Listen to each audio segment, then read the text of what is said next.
This is a house. Ahmed Siddiqui is finally home. You wanna go fast? Okay. And so is his family. Getting from Kabul to Colorado wasn't easy. I lost hope so many times. Siddiqui spent almost 2 decades as an interpreter for the U.S. He began fearing for his life and his family's when the country was taken over by the Taliban. The last days after the collapse, the government fall down in Kabul. I start feeling that they were coming around the house. They were coming asking people, who is living in this house? What is living in this house?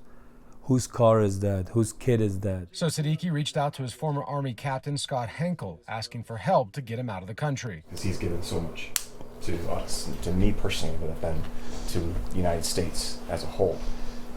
It's the least we can do is to welcome him here. Thank you, sir. Getting to the extraction point was treacherous, walking through knee-deep sewage and thousands of Afghans also wanting to flee. The girl was crying that a lot of pressure.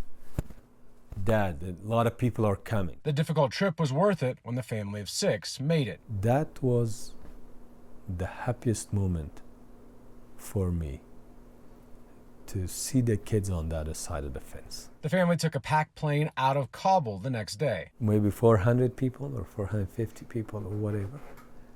C-17. Space was tight, but that tightness was so sweet. Getting to the States was the next step. 10,000 people are sleeping all in one big garage. Until Colorado politicians, including Henkel's wife Heidi, a Broomfield councilwoman, cleared their arrival into the state on Tuesday. And when the plane landed is when I busted into tears.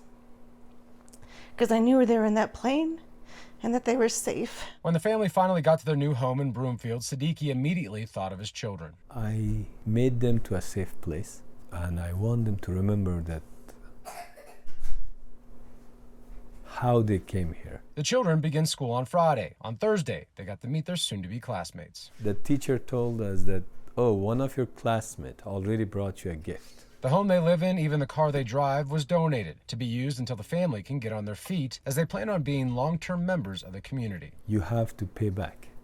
It's not, you have to do something to make them proud of you that you're their neighbor. Siddiqui says he plans to instill that into his children. This is something they have to remember for the rest of their life. Appreciative they should be what they have, because another 30 million people back home are hoping for probably way less than this, and they're not getting it. In Broomfield, Gary Brode. And there's a house for them full of love. Denver 7.